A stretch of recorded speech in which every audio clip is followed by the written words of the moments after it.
So here's another important one. A text equivalent for every non-text element shall be provided. Essentially what that says is if you're presenting some sort of graphic, and it could be a very simple graphic, image of a dog, that might be the text equivalent. Or it might be a very complex image. It might be some sort of trend analysis graph that covers 30 years and has population, fluctuations buried within the graph itself. That's going to need a more elaborate long description. And that what you really want to pay attention to is you want whatever textual description to essentially approximate what's being presented in the complex graph. And that can be a challenge, but it's not an insurmountable one, and certainly many people are capable of doing it. But again, remember, that's going to help somebody who, the text description is going to help, but we also want to hear that text, be able to read that text description out loud. Well, yes, and absolutely. You want to be able to have that text be authorized either by the program itself or by some sort of assistive technology device. Absolutely. Let me see, pick another one. Oh, okay, here's a great one. Web pages or any digital content presentation should be designed so that meaning is not dependent upon color. Okay, so that if in fact the instructional materials designers decided that what they would do is that they would highlight on this particular page every noun was highlighted in red and every verb was highlighted in green, as opposed to bold or underline. That's going to work fine except for the student who has red-green color blindness because they're not going to be able to distinguish what's there. So meaning imparted by color alone is a no-no. Let me just see. That's been an interesting challenge, that particular one for me, because having worked a lot with very small children, I used color a great deal, and it had to really think about that. And even the things that we were fairly comfortable with, like the green light that says go to the next question, right, and the red light that says stop and try again, right, that unless someone is very familiar with the positions of those lights on a stoplight, right, which are very consistent, then if they can't see which color it is, then that's not going to work. Right, and you're only likely to pay attention to the position if you're a driver. Exactly, which a lot of... If you're a pedestrian, it doesn't really matter, does it? Well, yes, it does. Well, it does, that's true. Right. So here's another one. A method should be provided that permits users to skip repetitive navigation links. And this is really built in for individuals who are navigating using a screen reader, a blind individual. There may be multiple navigation links embedded on a page, and once a blind individual using a screen reader understands how these are applied in a consistent manner, you want to be able to, at the top of a page, have a skip navigation so that they don't have this constant reminder that this is a navigation link when in fact they already know it's there. Here's another important one. When a timed response is required, the user shall be alerted and given sufficient time to indicate more time is required. You recently had an experience. I did indeed.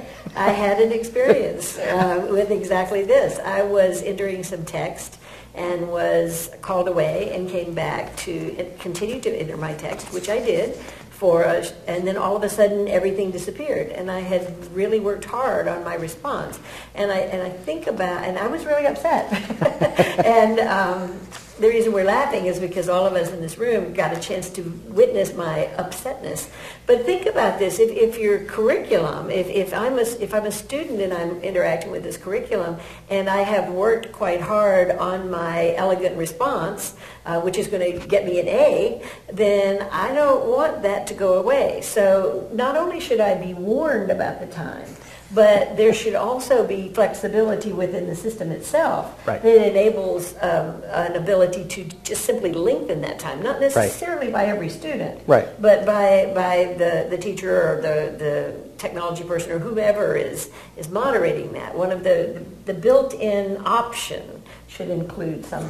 Well, it would have been nice in your case if the system had said this system is designed to self-destruct after, It would have been nice. 5 minutes and you're hitting the limit. You want more time, something like that. Yes, they didn't have that reminder. Right. Okay. Just a couple of things about video, because keep in mind that one of the magical aspects of digital media is that we're able to embed rich media into content that otherwise would be kind of two-dimensional and flat.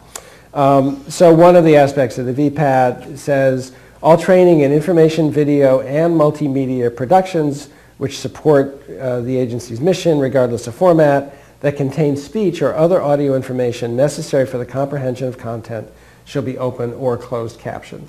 So essentially what it's saying is that every piece of multimedia, regardless of whether it's a flash image or a YouTube video or some sort of discovery education video, whatever, should have captioning there. And you should be able to turn the captions on and off at user discretion. Some folks are going to want captions, some folks are not. That really should be left up to the user, but the captions should be there.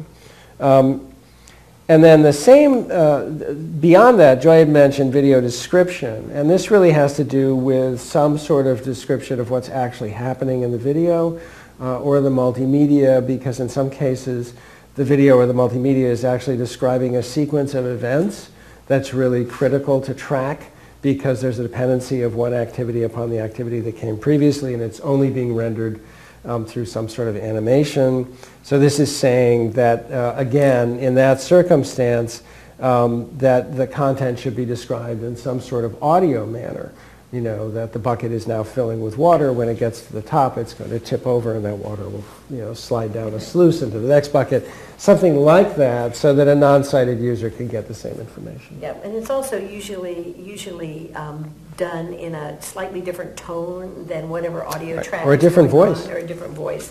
Right. And not on top of the audio track, but in the spaces in the audio track. Right. I think something else, when we talk about the captions and we talk about the describing, something else for developers to think about is that you may want to partner with someone who, or some entity that truly has mastery of those particular skills, because audio description and captioning are not just adding some words, and it's very important that it communicate what's actually happening, and I think that's probably a skill that most developers don't have deeply at this point. And rather than, you certainly could consider adding someone who had those skills to your staff, but there are also entities out there who do that as part of their work. Great. So you had two other questions for us. Mm-hmm. So the first one is, why is it important to design online curricula that are device independent for a student with a disability? I think really in your VPAT description that you really talked about a lot of those kinds of issues. But I think when we think about device independence, it used to be about the only way you could interface with an online curriculum was through your keyboard and your display, often through a browser right. that would go out and get stuff from another place on the web. And so in order to meet this level of accessibility, we really need to think about what people may actually be using to display this content, and so that the content can be delivered whether or not someone has a big display, a fast internet connection, or so we don't want people to be limited only. This can only work if you have the strongest internet speed available. This will right. only work if you have a display. This will only work if you can see 12-point text. The whole idea, and again, when we talk about linking with assistive technology, is that what people have available to them may or may not be every element that actually is built into the system. Well, and the other aspect, too, is just if you think about the explosion in mobile devices, everything from dedicated ebook readers, Kindles and Nooks and all the other flavors that exist out there, to more sophisticated, mobile devices like iPads, and then smartphones, and there's a generation of students emerging who are used to being able to get identical content across all of the devices that they currently have access to, whether it's their Wii system or their television or their computer or their tablet or their mobile phone. You want to be able to make sure as best as possible that the content can be delivered relatively efficiently and accessibly on all of those different devices. Right, so that means attending to functionality, attending to that keyboard operability. If you've got a device that doesn't have a keyboard, how are you doing this? Right. Or if you don't have access, is there a way to self-voice? In other words, it's not locking the content so that if you're using your smartphone right. and it has a speaking an ability to speak, the content is not locked so that it becomes inaccessible to that particular device. Right. Great. Okay, and the last question, how can school districts validate that an online curricula they have developed is accessible? Great. So we've referred to the voluntary product accessibility template as kind of the detail level of looking at what a product has to offer and how it might address some of the barriers that, if they're not attended to, can become significant barriers for students. And prior to that, we talked about the UDL guidelines as being a place to start. I think that that's the right combination, that looking at the UDL guidelines first, particularly that first tier of checkpoints, that gives you, in a fairly encapsulated and straightforward, unambiguous way, the orientation towards what you need to be looking for. And then once you have a sense of what you're looking for in a product, or a product that either you're going to purchase or that you may want to develop yourself, I think the next step is really to begin to tunnel in at the level of something like a VPAT, because the work has already been done for you in terms of assuring accessibility to the greatest extent possible to meet the needs of the broadest possible range of learners. So I would say, we can certainly provide you with a couple of links of resources for the types of VPATs that are out there. I would really make sure that if someone is essentially selling a product to you or promoting a product, that they also provide you with a VPAT where they go through and say, we address this criteria in this manner, and here's how it's represented, or manifested in our product, or we don't do this. And that's really important, because it may be that the we don't do this part is a deal breaker. And because if you have, in fact, an extensive online science curriculum, and it simply is not accessible to screen readers or to other types of commonly used assistive technologies, that might well be a deal breaker. I'd be surprised if it wasn't. So those are actually, I'd like to hope that it would be. Right. Because if we're not asking for this kind of accessibility, then the developers of online curricula don't really know what they should be responding to. Which is something that we hear over and over. I think, again, another thing very practically is, particularly if you're looking at spending a great deal of money and investing in curriculum that is going to be used broadly, not just in one small piece of your curriculum, but is going to be used broadly.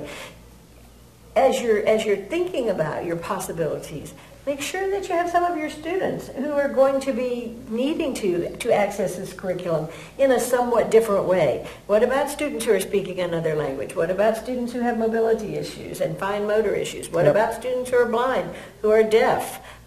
Just the range of possibilities with the diversity that is found typically in the classroom, typically in a district, certainly within a state. And make sure that there's some hands-on time there before you make a commitment to something that you then spend time putting Band-Aids on. Yep. So Sounds certainly the elegance of development in a universally designed way, when we're thinking about the broadest possible range of students who can use a particular material, is a big plus. So we'll retrofit when we have to, but we want to make sure that we make decisions in a way that makes our retrofitting minimal. Great.